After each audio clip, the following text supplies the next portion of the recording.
everyone, this is FantasyEsque, and welcome back to The Sims 4 A Vampire Amazon Royal Saga with the Salazar Coven. We are picking up after the council reappointment, where Queen Aphrodite has reinstated Lady Galaxia and Yuki as her close advisors for the next season. Now, a bunch of us were wondering if maybe Saphira could make it in because, she was the queen's right hand in the very beginning. She had this prestigious place of honor at the queen's side, and then, they had some disagreements, and unfortunately when the next reappointment came around, Galaxia took her position. Not that the twins fought over that or anything, thank goodness they were supportive, but still, I kind of felt bad for Saphira when that occurred. And so we were wondering if maybe now that, the kids are going to be aging up, the last set of kids are going to be aging up into teens, our dragons, Catherine and Elaine, Galaxia's daughters, of course. Maybe Saphira is going to be less aggro, and then, she'll be able to patch up and make it back in. But it seems as though Galaxia has retained her position along with Yuki, and I have to say I am so proud of Yuki because she unfortunately did not get to continue her bloodline and all of that, but she's done really well in the Coven, I feel. She's kept her position for 3 seasons now. This is the 3rd season that she's going to be serving as the Queen's left hand, and I think that's just too cool, because even though she didn't get to have children of her own, she's being awesome in other ways that are useful to us. So that's all fun and well. And just before we dive into the, birthday event for our dragon twins, we have, look at this. So we have this cute little setup in the game hall, or the guest hall. Is the game hall? Probably the game hall. With the cake and such that Galaxia prepared. I want to chat really quickly about the fact that, Galaxia kept a position. Now, we are aware that the appointments are kind of decided based on who's really close to the queen. And I will have you know that in our household, Galaxia, Saphira, and Yuki are all super close to the queen. They pretty much have like a max relationship with the queen. However, in cases such as that, typically, if someone has, been serving the queen in the council and they've done a good job, aka maintain their relationship, then there's no reason for the queen to appoint someone else. So that's why in this case, even though Saphira has maxed relationship, Galaxia kept her position because she was already serving in the council and she did a good job, so the queen's keeping her there. Same for Yuki. If Galaxia's relationship had gone down a peg, then Saphira would have replaced her. The other thing I checked actually before deciding that is to see if they had my voice is going weird. To see if they had any sentiments, like if Aphrodite had sentiments about them. So that could have been another way to kind of show the queen's favor. But Aphrodite has no sentiments towards Galaxia, and she doesn't have any sentiments towards Saphira either. It's the champion and the priestess who have sentiments for the queen. So I disregarded that, and then I just considered the fact that Galaxia and Yuki were already on the council, and their relationships are still maxed, so they keep their positions. And I am curious to see if maybe the queen is going to consult Galaxia a little bit more, like if anything's going to happen that requires her to consult her advisors a bit more. Because I feel like when we had a lot of the action happening and, the council was actually participating in decision-making processes, I feel like that was towards the beginning when Saphira was the queen's right hand, and then ever since Galaxia's come in, I feel like everything's kind of died down just a little. But okay, I'm excited. Now, the other thing I want to talk about really quickly is the movie in the beginning. So, Catherine and Elaine, they actually snuck out together right over here, down this path. They snuck out, came here to this beautiful place with a waterfall that I never ever pay attention to. But I jumped in game and Catherine was already here, and I was like, well, let me send Elaine over. Oh no, it was the other way around. Elaine was in pink, Catherine was in black. Elaine was already here, and I was like, let me send Catherine over because that is so cute. And they spent a day kind of just having fun with each other here by the waterfall. And then Catherine and Elaine were having this bit of conversation where Elaine was kind of concerned about the reappointment. She was nervous to see if their mother would keep her position or if she would get swapped out with someone else. And really the only other people she could have been swapped out with was Saphira and Lady, not Angel, Sophia. Lady Sophia. That did not happen, so no doubt they are very happy about that. But they were nervous about that, and then Catherine kind of said to his sister, you should worry about trying to keep up with everyone else, aka the other teenagers.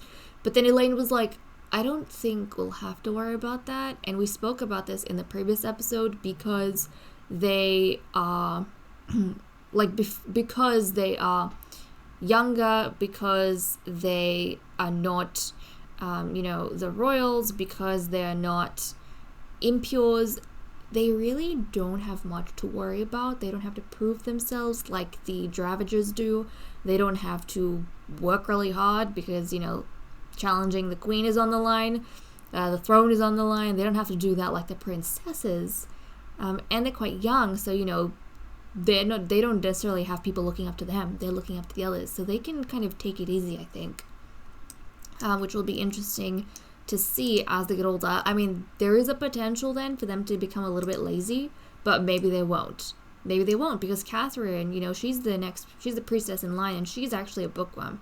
So I can see her being very studious and wanting to learn everything there is about being a priestess, studying, you know, the old notes that were taken by the previous priestesses, their predecessors and such. And then we have Elaine, who is a genius. So I feel like whatever, at least at this point in time, whatever she applies herself to, she's going to do really well. And we also kind of spoke about the fact that, you know, she may be the only one who's kind of aware of, where's Guinevere? There we go. Of Guinevere's personality, her evil side, because, you know, she's got that intelligence. So without further ado, let's blow out the candles, because I don't want to wait anymore. I'm excited for how they're going to look. I feel like out of the children, in my opinion, the dragons were the most beautiful. I just love the blue eyes with the dusky skin tone they have, and they have such sweet faces. I just think they look gorgeous. So I'm actually very excited to see how they're gonna look.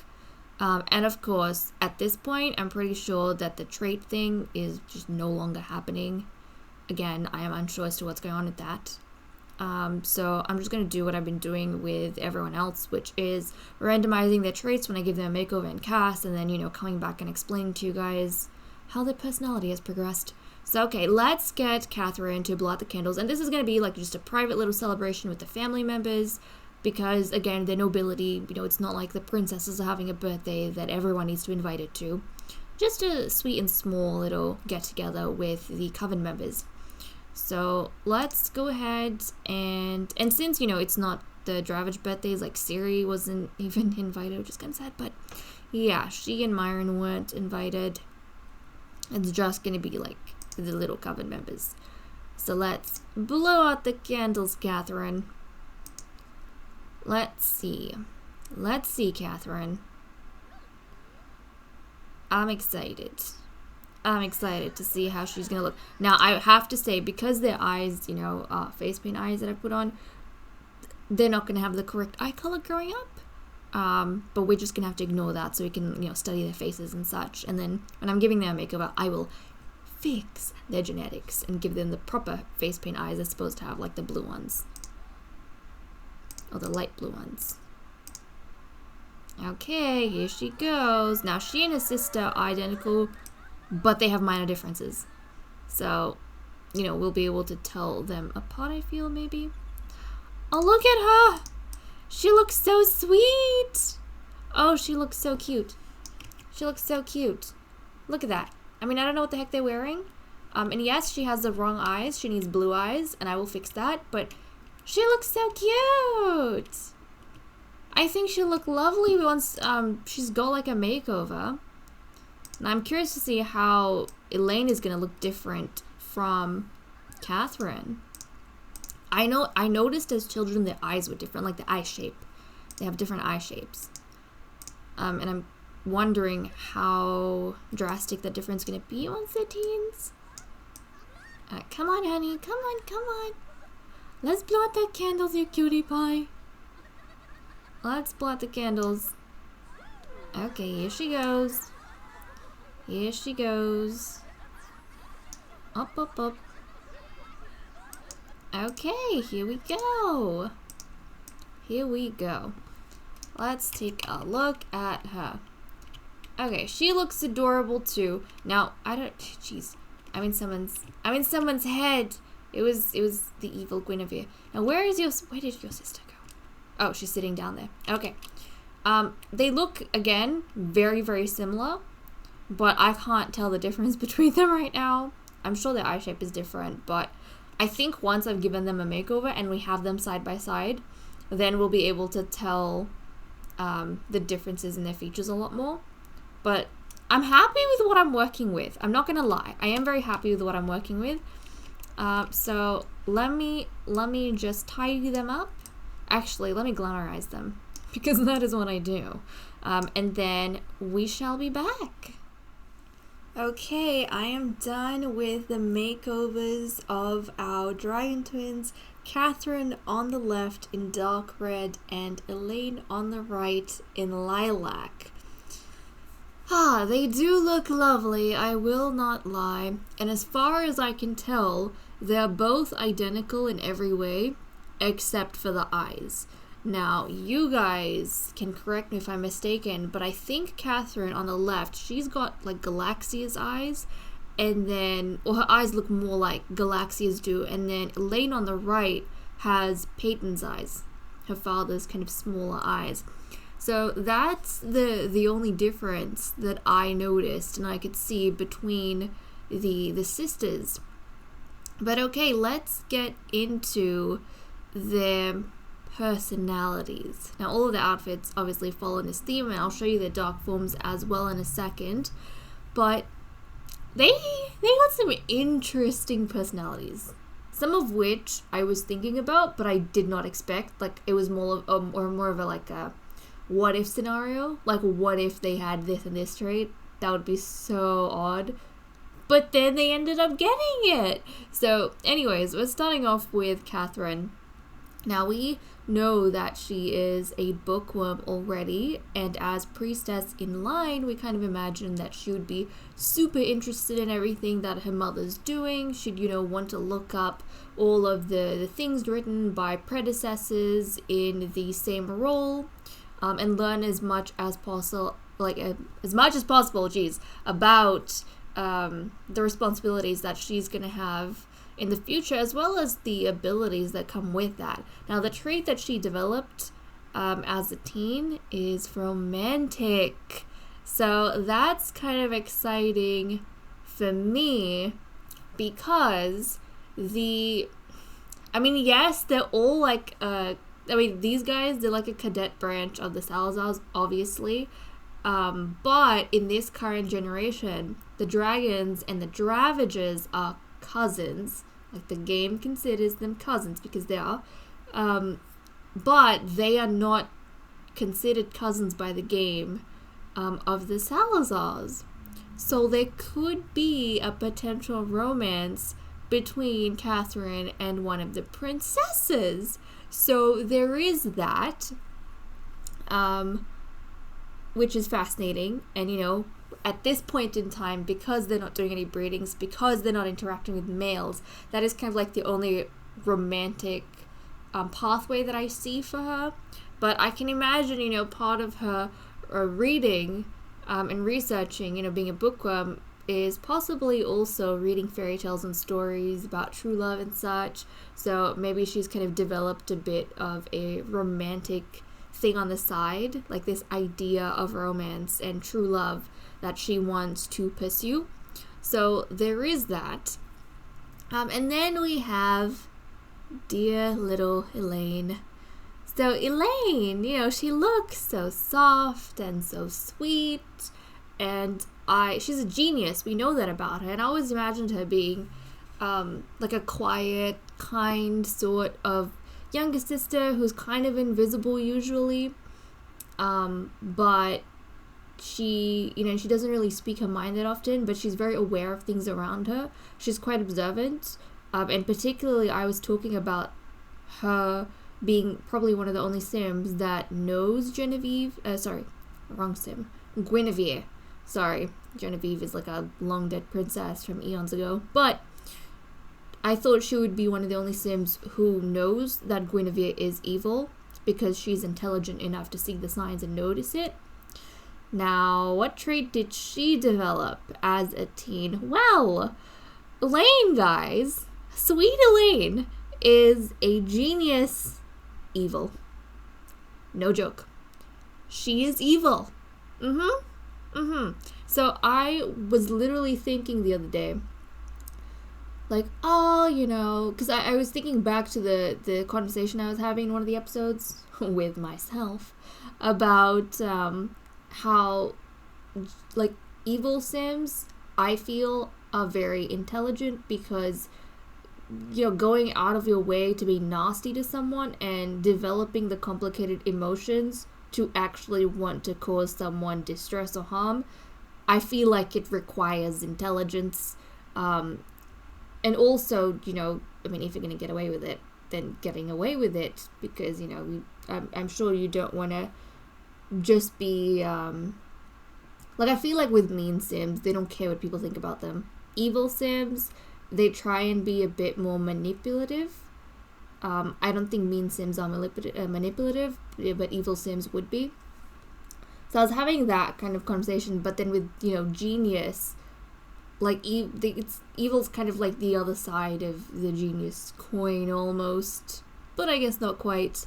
They're equally intelligent, but they don't have any sinister kind of connotations to that. And so I was wondering, how odd would it be if we had an evil genius sim? How would that work out? And guess what? Elaine ended up having both traits. So there we go. Now with this trait, it's kind of cool that it emerges now though, because even if we maintain whatever it was I thought about it beforehand, it works.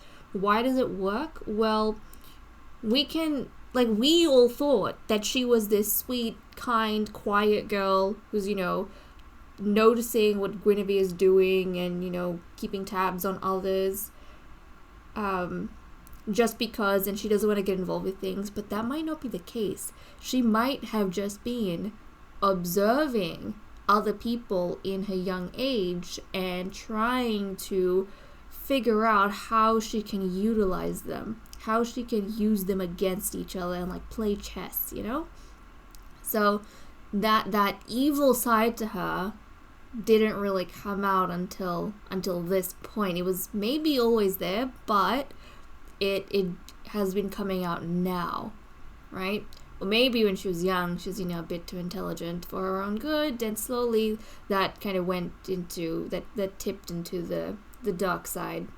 She had a descent into madness, I suppose, when noticing the way everyone's interacting and thinking about, the most efficient way to maintain relationships, to use relationships, and then eventually to control relationships. So who knows what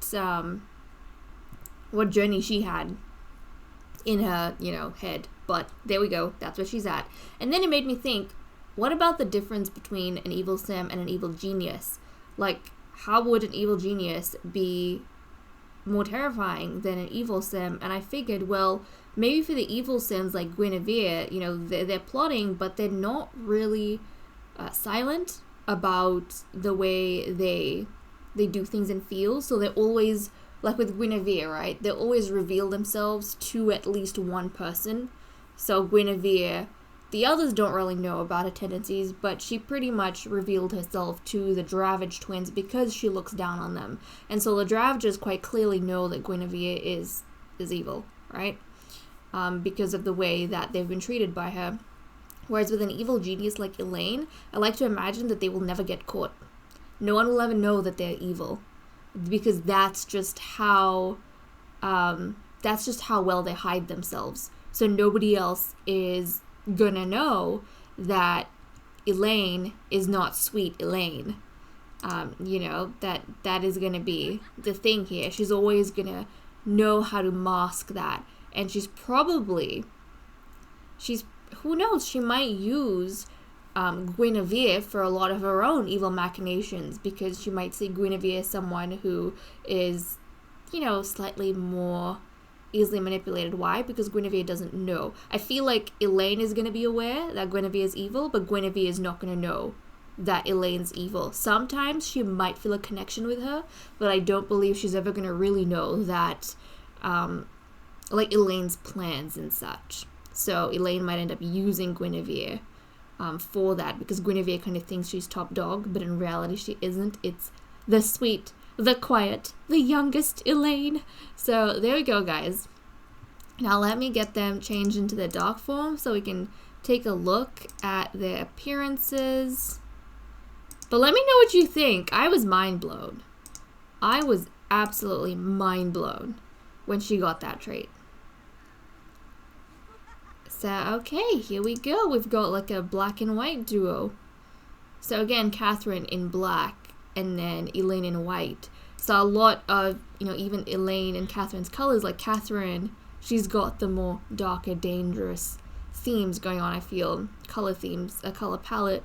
Whereas with Elaine, it's kind of, innocent and bright and soft and pastel-y, but really, that's not her. She's just hiding her true self. But they have red skin, they've got light brown hair, and they both have red eyes. As you can see, there we go. Red eyes. So look at that face. Look at that. She knows. She knows. And actually, guys, I don't remember.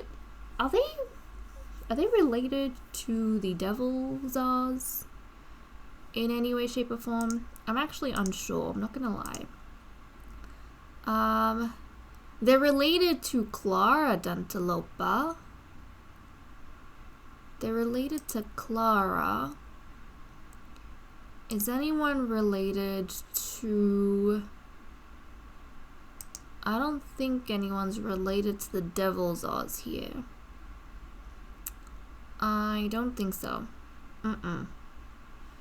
If anything, what about the princesses? Is anyone related? No.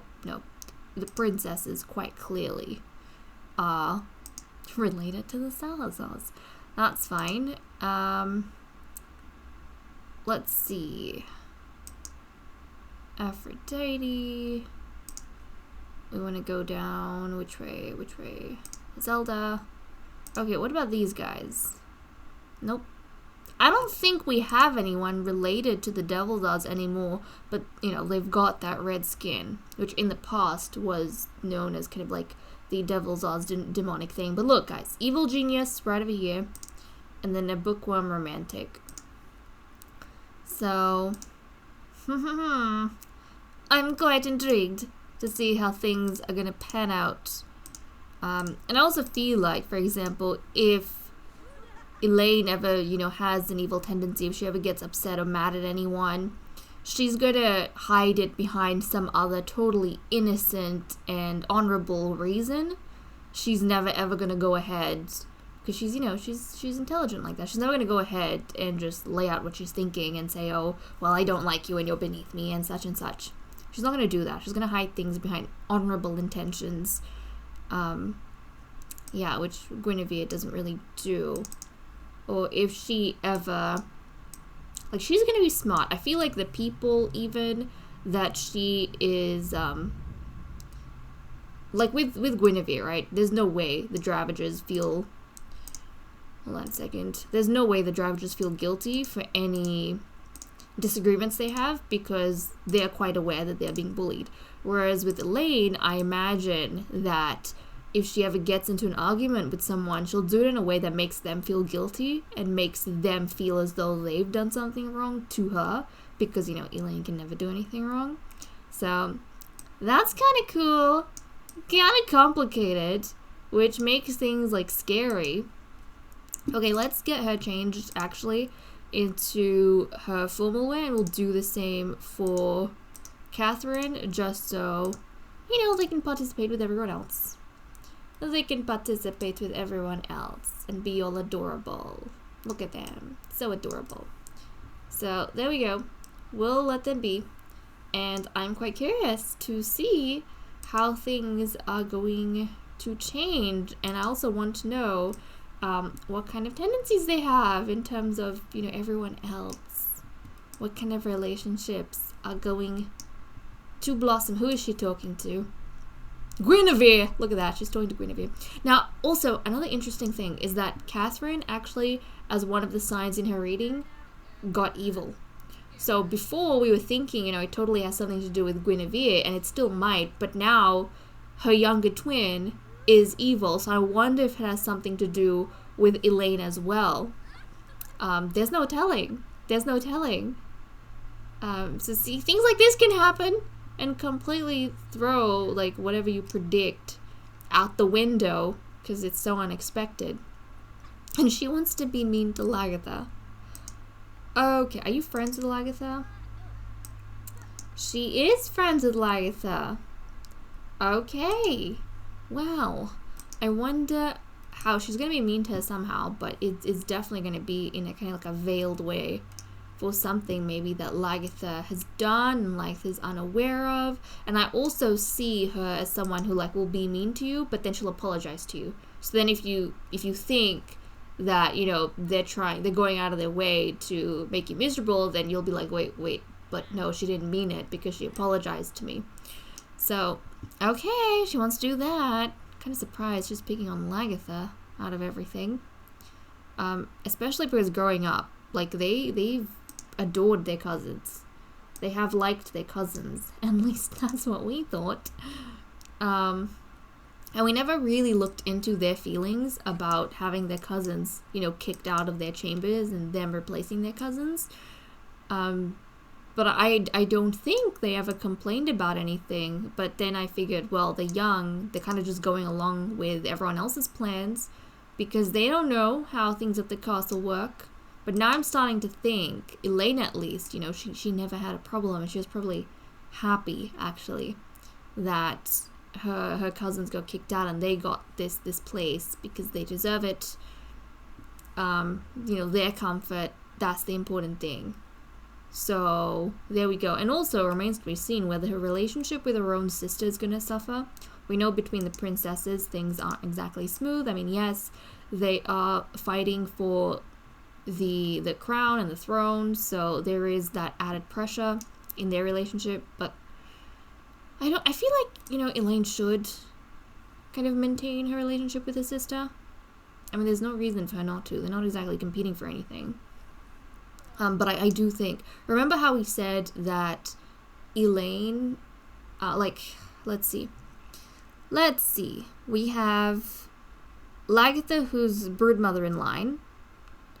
Eden is heiress, and then Guinevere is going to take on one of the other roles in the coven, either as Saphira's heir or Yuki's heir, if she doesn't become queen.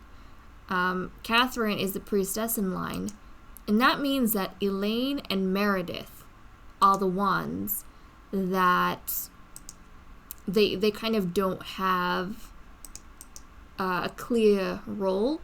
So like one of them is going to have a position in the castle, like they're going to have a position in court, and the other one's going to become castle keeper.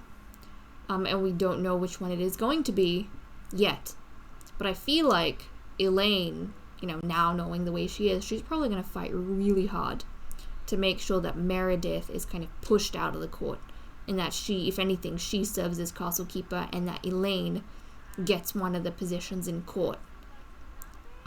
You know, Meredith, she might be working really hard, but not seeing Elaine as a threat. But I think Elaine is going to be a threat to her. So, okay, well, she wants to be mean to Lagatha. Catherine wants to be friendly with Yuki. Look at Catherine. Catherine is so sweet. Catherine's so nice. So nice. Jeez. Okay, Catherine. She's going to be friends with Lady Yuki. She wants to be. Guinevere wants to chat with Catherine. Okay, she never really had a problem with Catherine. We know that. You know, the Catherines, jeez. The dragons, they're not an impure, so really Guinevere doesn't have an issue with them. So there we go. I think with Guinevere, really, it was always, she had this superiority kind of complex, and that manifested itself in a very, very evil way. With the Jarvages, but I don't know in what other regard should be evil, because everything evil she's kind of doing seems to revolve around making the Jarvages miserable. Okay, Eden. Princess Eden wants to stargaze with Lady Saphira. That's actually quite sweet. She's bonding with her mentor, which is actually really good. Meredith, she still wants to chat with her Uncle Myron. Lagatha wants to be friendly with Sophia, with Lady Sophia. That makes sense. I mean, she provides you with potions, so you should probably have a good relationship with her. Nothing interesting on Yuki's end or the Queen. Saphira still flipping wants to, like, chat with Bo, but, like, nothing's been happening with that. So it's kind of frustrating. Galaxia wants to share astronomy knowledge with Saphira. And then Sophia wants to become friends with Meredith. Okay. I feel like she may, you know, bond with the Dravagers just a little bit, because the Dravagers, they, you know, they're not seen as vampires fully. Kind of outcast just a little bit. So maybe a part of Sophia feels a sense of kinship, because she looks like the vampires, but you know, she isn't a vampire. And the Dravagers are vampires, but they don't look like vampires. So I think that's really cool. Yeah, but I have a feeling, you know, that now, maybe I'll keep that to myself, actually. I think I'll keep that to myself for now. I'll keep that to myself. Because we might be able to use this in the future. There was a discussion point I was going to dive into, but I shall refrain, because we'll need it. We'll need it probably in the next episode or so.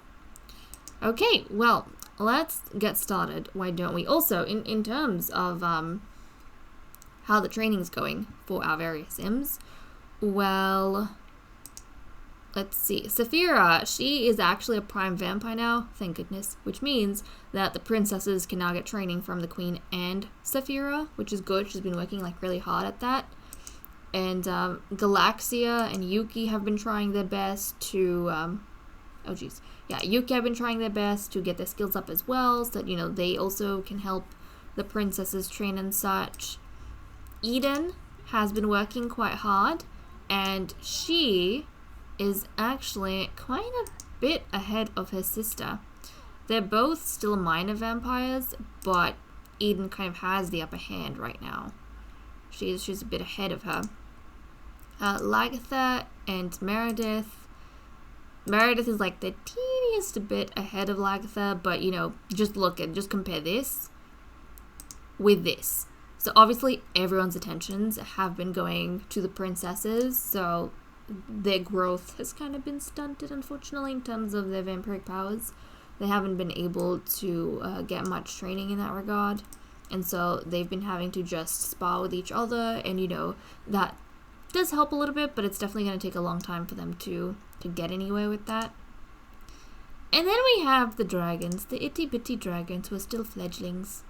So, I mean, yes, they can be relaxed, but you know, they're also gonna have to get their skills up, hopefully, at some point. Really, the thing that's happening, I mean, they don't really need to get their skills up for anything. They might wish to do so. You know, they could be lazy and just pursue other things if they want. It's not really, I don't see it as being like that important to them. They don't need to prove themselves. They don't really need to do anything. And that's exactly why we have things like mentorship days. So we can force the Sims who don't want to learn because they must learn. So there we go. We've got that going. And actually, in the next generation, if they keep this up, they might end up in a situation similar to what, you know, Galaxia and Yuki are in. That they never really felt a need to get their skills up and to rank up. But now they kind of are having to. Because the youngsters need training and not all the vampires are available all the time, so everyone kind of has to have the capacity to teach so that we can make use of whatever time whenever we get it. So that's why Galaxia and Yuki right now are trying really hard to get their skills up, actually. So we'll get them to go spa, I reckon. Let's get these two to spa, so that should be fine. I wonder where they're gonna go. Where are you going to go? Let's see. Yuki, I know you're busy doing your scholarly duties probably. And actually, do we have maintenance fees for the castle? Not yet. Not yet. Hold on a second. What are you guys complaining about? Seriously, just get off this. Get off this, Yuki. And let's do some sparring. Come on, honey. We want to get our skills up, please. I mean, the queen... I mean, they're also taking turns to, like, go to the queen for training at this point. Because it actually might be more beneficial for the queen to try training them. And then we'll have, like, more sims to train the princesses. So, let's actually get the queen to train Galaxia. Because that actually helps them a lot more than if they were to spar and do things on their own. That doesn't mean they won't try and spar with each other. So, can we get you two to do a friendly sparring session, please? Actually, no. We need you to train the princess. Let's go do that. And the queen. Okay, the queen is training up Galaxia. So, like, this is important. Things like this, we need to make sure we get done. We totally need to make sure we get these done. Yes, yes, yes, yes. See, this is why you don't leave training till so late in your life. It's good to have, like, all the vampires at a certain level. Because then the youngsters, they make the most of their time. And I suppose in that regard, you know, if you think about it, education-wise, the Coven is stronger if everyone is high up with their abilities. If you're just relying on the flippin' queen to train everyone, you're not going to get very far. So I think, actually, now that I'm pondering it, it's probably more beneficial for the queen to train up the other ladies rather than the princesses directly. And then when the ladies, like, they have the capacity, they'll be able to assist the queen in training the princess, and then that responsibility, like, it'll be divided between them. So I think at this point, Saphira, you know, you should probably be training Yuki as well. So yeah, I mean, I've been focused completely on the youngsters, but I'm kind of realizing as I'm speaking that there is that issue. So I think from now on, what I'll probably be doing is focusing the training on Galaxia and Yuki, so that they can get their skills up, and then that way, all of our ladies will be able to train the youngsters. Like, they'll be able to train the princesses and such. So I think that is probably the way to go. Not gonna lie. Princess, can you and Guinevere maybe spar with each other? It is nighttime. You could totally go do that. Okay, that is not the place to be going, but let's try and do some sparring. Let's try and do some sparring. And really, Lagarth and Meredith, it's very hard to, like, get anywhere without the mentors. So they might have to wait until members of the Coven are able to train them. Okay, let's go. They're gonna go out in the night. They're gonna do some sparring. Eden's been pretty good so far. Like, sometimes Guinevere manages to win over her, but Eden's quite strong. She's quite strong. She gets stuff done when stuff needs to be done.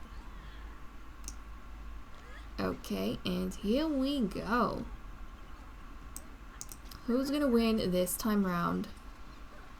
Is it gonna be Guinevere? Yep, okay, it's Guinevere. See, I don't know if this is any indication of how they will perform when they are ready to challenge the queen, but probably shouldn't think about it too much. Okay, guys, maybe just head back inside. I feel very unsafe when they walk around outside. Just, like, potentially, you know, if I forget about them while I'm off doing something else, if I save the game, jump back in another episode, my attention's elsewhere, I like to make sure they're always inside because it freaks me out if they're outside. Where are you going, woman? Where is your mother? Seriously, where is the queen? The queen's inside. Like, what are you doing? Why are you... No, stop. Go back in. I don't know what you're up to. Go back in. Go back in. But yeah, these two, they don't get along. Guinevere and Eden. They do not get along. But Guinevere, she's kind of, I don't know. Guinevere's kind of, I wouldn't say hiding her nastiness. She's definitely clashing with her sister. Otherwise, Eden wouldn't have these terrible feelings about her. Yeah. Eden kind of notices Eden doesn't like the way Guinevere acts, but at the same time, Guinevere hints at her behavior, but she, at least in front of Eden, maintains a certain level of respect, and Eden doesn't want to be petty by calling it out, which really wouldn't be petty, probably would be responsible if anything, but yeah, that's what's going on. But who knows, maybe Elaine's gonna use Guinevere for stuff. But okay guys, with that said and done, I'm gonna leave off. Thank you so much for watching. I hope you all enjoyed, and I will see you all in the next episode. Bye bye.